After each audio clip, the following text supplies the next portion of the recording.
Today, tired of playing Fortnite? Try The Fourth Dimension, a game made in Fortnite. This is CheckPoint.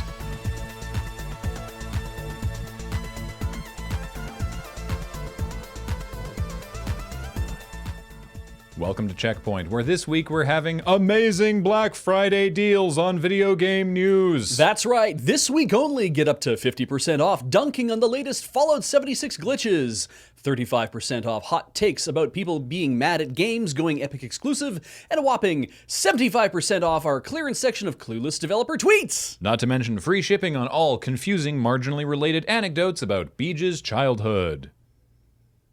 Back in the halcyon days of 1997, I spent a day working on a cattle ranch. I was adding vitamins and antibiotics with a spray pump to hundreds of tons of cattle feed, which was hot, heavy work. But it was honest work, and I did the best I could. I'd sit in the truck between dumps of feed, eat my lunch, and just enjoy the sounds of cattle mooing in the distance. Anyway, you can plug a cow into VR. That's it. That's the story. You can plug a cow into VR. You would do this because cows get stressed out and make less milk, so you show them a beautiful summer day, they chill the hell out, and start filling those udders to bursting. Wait, this is the plot to The Matrix. Are we getting milked by Facebook? EVE Online developer CCP has rescinded a longtime company policy that individual developers who play EVE themselves must remain anonymous. Now, one would think, as I did, that this was a policy to protect the developers from EVE's, let's say, rambunctious, passionate fan base, in a world where less charitable members of gaming communities will attack character artists because the writing was bad, or dox a QA tester because a loot box didn't pay out. But no, this is, like most stories involving EVE, a very EVE problem. Way back in 2007, an EVE developer was found to have been using his dev account to give unique items to the player organization he was involved in, which led to massive community uproar. So after the fallout to that, devs could still play the game as long as nobody knew they were a dev. If they got found out, they would have to sort of turn themselves in to CCP and get essentially black-bagged and moved to a different server with a different account name and avatar. This means EVE developers not only can't make meaningful friendships with their fellow players, as they basically can't do voice chat, but they sort of silo off by themselves and miss out on aspects of the game, which means they're out of touch with what other players are experiencing. Most importantly, however, EVE is an absolutely wild game with full-on corporate espionage between in-game corporations with real, actual spying and infiltrations, and if someone is a developer just trying to protect themselves by not talking in voice chat, not sharing personal stories, using a suspicious IP address, their team is going to try and dig up real-world dirt on them to make sure they're on the up and up. So in an ironic twist, allowing their developers to admit they work on the game is actually preventing them from being harassed.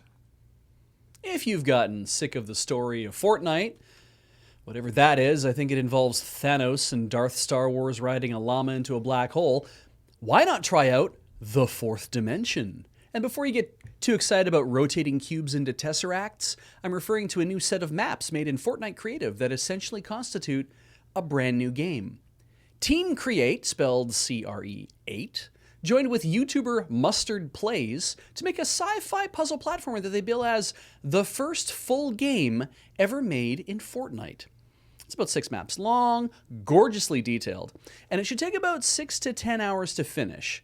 No word on whether that includes the final secret level that promises to explain the whole thing you just played, which I'm hoping is like the architect scene in the Matrix movies, where you just run through a long corridor for 15 minutes while the jigsaw voice-changed narrator reads you their AP philosophy treatise that they wrote at 3 a.m. the night before handing in this game.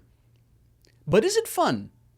No idea. A cursory review on Kotaku says that the tutorial is pretty good, but the first level is confusing, it's possible to break the solution to a puzzle, and ultimately, they needed a walkthrough. But that's missing the point. Fortnite Creative can be used to make all sorts of things, even games that aren't Fortnite. And now for a roundup of news nobody cares about. Dozens of players were saddened to learn that Battleborn will be shutting down its servers in January, an ignoble end to a surprisingly fun game that's only misfortune was coming out at the same time as Overwatch. Valve has decided the latest thing they're not doing anymore is the much-hyped Steam controller, which you can still buy while quantities last, for $5. Hooray, said 3 people when asked for comment. Star Citizen announced a new game mode called Theater of War, which will feature massive battles designed for 40 players. The trick will be getting everyone who plays Star Citizen online at the same time. Breaking news, the Steam controller is now sold out.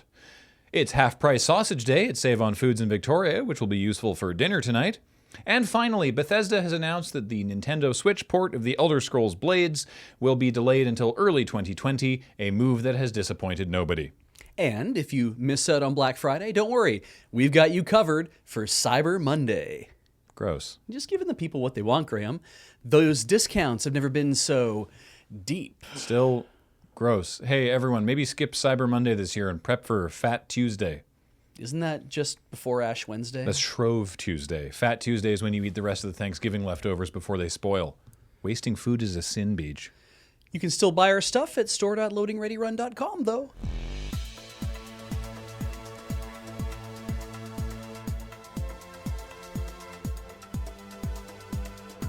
Coming up, for the second week in a row, an upcoming patch for a AAA game will allow players to increase the text size.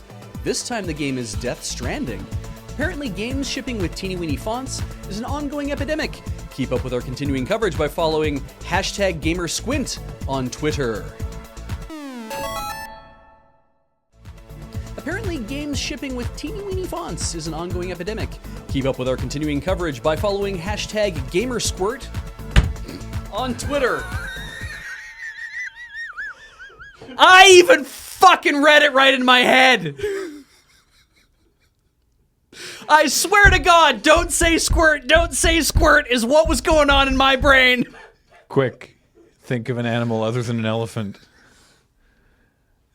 Don't say gamer squirt, Beach. That wasn't what I wrote. I would have another take at this, Paul.